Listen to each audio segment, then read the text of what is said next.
Fala aí, galera, beleza? A aula de hoje é sobre eletrodinâmica, tá? Então é introdução à eletrodinâmica porque é a nossa primeira aula. A gente estava vendo até aqui eletricidade, mas a gente estava vendo eletrostática. E aí lá na nossa aula de eletrostática eu falei a diferença entre eletrostática e eletrodinâmica. Na eletrostática a gente considera que as cargas estão paradas, estão em repouso. Já na eletrodinâmica a gente vai começar a ver que as cargas elas podem se mover.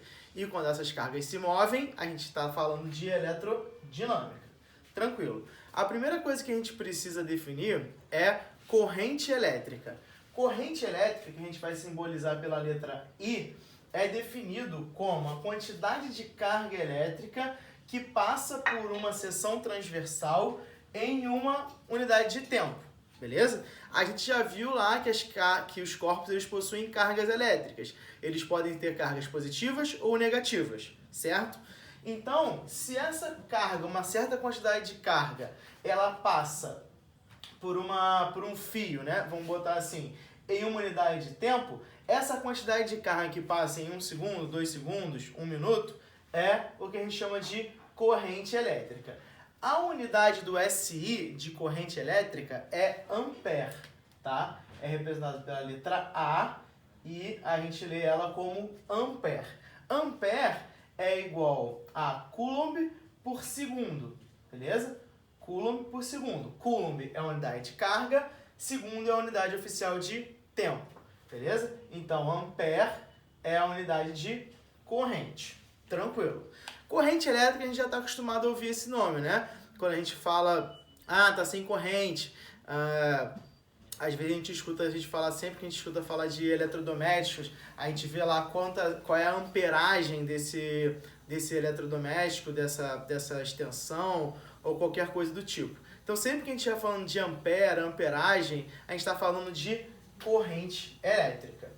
A gente também consegue definir o que é energia elétrica. Energia elétrica a gente já viu lá na eletrostática, que é igual ao trabalho da carga realizada de um ponto A, né? De um ponto A até um ponto B. A gente tinha visto lá, em questão de ponto A até o ponto B, vimos que o caminho não importa e que aquilo tudo era igual à energia. Beleza, isso a gente já viu. Vamos usar o caso mais simples agora, que a gente já sabe, a gente vai usar só o resultado. O resultado que a gente já sabe é que energia elétrica é igual a Q, que é a carga, vezes U, que é a DDP. Lembrando que DDP é diferença de potencial. Lembra lá que na eletrostática a gente tinha várias linhas de tensão, e aí a gente tinha um ponto A aqui, um ponto B aqui, e aí a gente tinha a diferença de tensão entre A e B, lembra? Tinha um desenhozinho mais ou menos assim? E aí essa diferença de tensão, U era igual a VA menos VB, beleza? Lembra disso aí? Então, esse VA menos VB é o nosso U. A partir de agora a gente não vai usar mais essa definição de VA menos VB, a gente vai usar só U. Então, energia elétrica é igual quanto de carga, beleza? Quantidade de carga vezes essa diferença de potencial. Lembrando que essa diferença de potencial tem a unidade de volts, beleza? Então, Vzão que é volt. Potência elétrica, tá? Outra grandeza que a gente vai ter. A gente sabe que potência, quando a gente viu lá em mecânica, a gente viu que potência é trabalho sobre tempo, certo? E a gente viu já que o trabalho da carga elétrica é igual a energia elétrica. Então, em vez de trabalho, eu vou usar energia elétrica sobre tempo. Energia elétrica, a gente acabou de ver que é carga vezes U. Então, eu vou substituir aqui, ó, carga vezes U dividido por T. Só que quem que é carga dividido por tempo? Ó, carga dividido por tempo é corrente elétrica. Então, ó, aqui ó, eu posso substituir esses dois termos por I.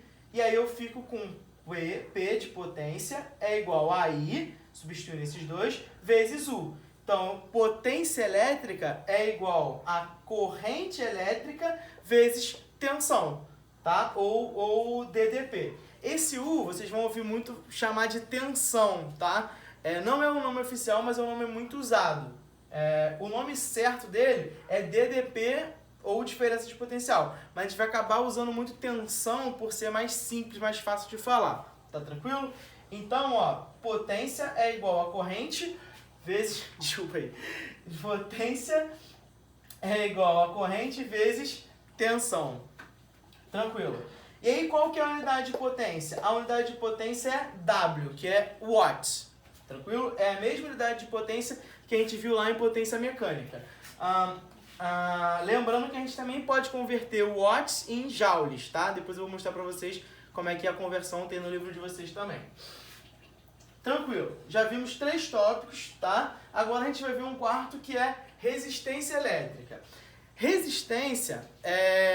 A resistência elétrica, né, é um material, tá? É um componente elétrico, faz parte das redes elétricas, de materiais elétricos, e que ele tem a característica de resistir à passagem. Quando a corrente elétrica tenta passar por uma resistência, ela tem mais dificuldade. Quando a corrente elétrica vai passar por um fio, ela não tem dificuldade nenhuma. O fio, na verdade, é feito para isso, é feito para ser um condutor que não ofereça resistência. Já a resistência, que vocês já devem ter ouvido falar, por exemplo, de resistência de chuveiro, né? A resistência lá do chuveiro é uma dessas resistências, que ela tem a característica de dificultar a passagem de corrente. E quando a gente dificulta a passagem de corrente por um condutor, a gente gera uma coisa que a gente chama de efeito térmico ou efeito Joule. O efeito Joule é que quando passa a corrente elétrica por um condutor, esse condutor ele vai liberar calor. E ele vai liberar calor, na proporção que a corrente demora para passar pelo condutor. Então, se você tem um material que faz com que a corrente passe mais devagar, que essa corrente tem dificuldade de passar pelo condutor, ela vai levar mais tempo para passar e, consequentemente, vai liberar mais calor. E a gente existem alguns materiais que têm essa função. Por exemplo, a resistência do chuveiro, como eu já falei, para esquentar a água. O ferro elétrico é uma resistência também, que esquenta o ferro para você passar a roupa. Então, alguns materiais eles têm essa função. Claro que nem sempre isso é desejável. Por exemplo, num computador, a gente tem lá um cooler que é para esfriar o computador. Porque ele tem vários componentes elétricos lá dentro dele que, ao passar corrente elétrica, geram esse efeito térmico também. Só que aí é um efeito térmico indesejado. No computador você não quer que ele esquente, mas ele acaba esquentando por consequência disso. Beleza? Então, em alguns casos a gente tem resistências que a gente quer que elas aconteçam e em alguns casos a gente tem resistências que a gente não quer que elas aconteçam. Tranquilo? Beleza, isso é a resistência.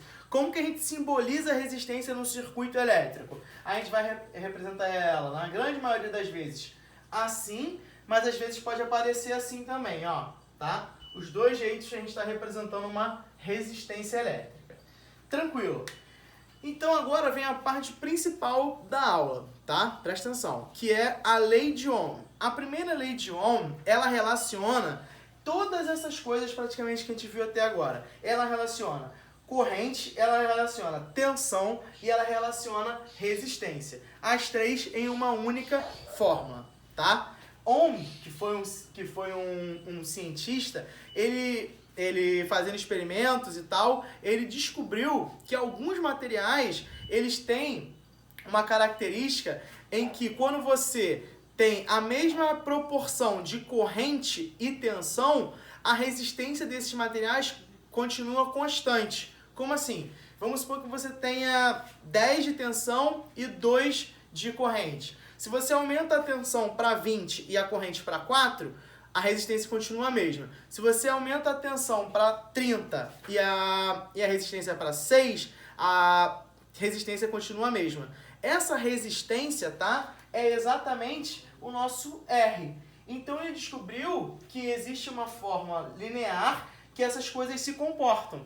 E aí ele criou essa equação que relaciona tensão, corrente e resistência, beleza? E aí a gente chega nessa formulazinha aqui que é U igual a R vezes I. Só para lembrar, U é DDP, diferença de potencial, unidade em volts. Resistência é R, que unidade é ohms, é essa letra aqui, ó, tá? Essa letra grega. E é corrente elétrica, a unidade é ampere. Tranquilo. Essa é a principal fórmula que a gente vai usar para a resolução dos nossos exercícios, tá tranquilo? Então faz um asterisco aí que ela vai ser muito importante.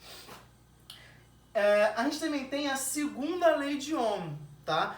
Porque ao mesmo tempo que ele descobriu que em alguns materiais isso aqui era válido, isso acontecia, isso não acontecia para todos os materiais, tá? Alguns materiais isso aqui funciona e alguns materiais não funciona.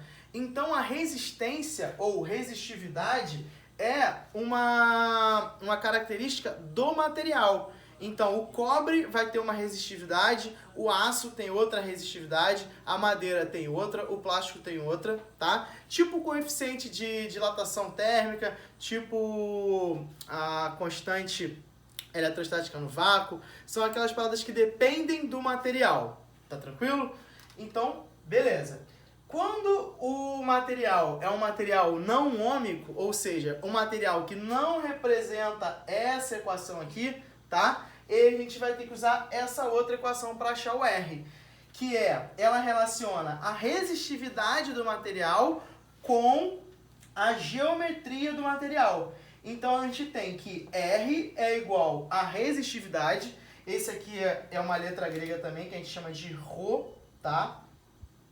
Isso aqui se chama Rho, se lê assim, vezes L, que é o comprimento, dividido por A, que é a seção transversal, né? A área do fio. Então vamos supor que isso aqui seja um fio, L é o comprimento do fio e A é a área do fio aqui na frente. Tá tranquilo? Então, resistividade vezes comprimento dividido pela área, também eu consigo achar R. Beleza? Então, é isso aí, galera. Valeu. Tamo junto.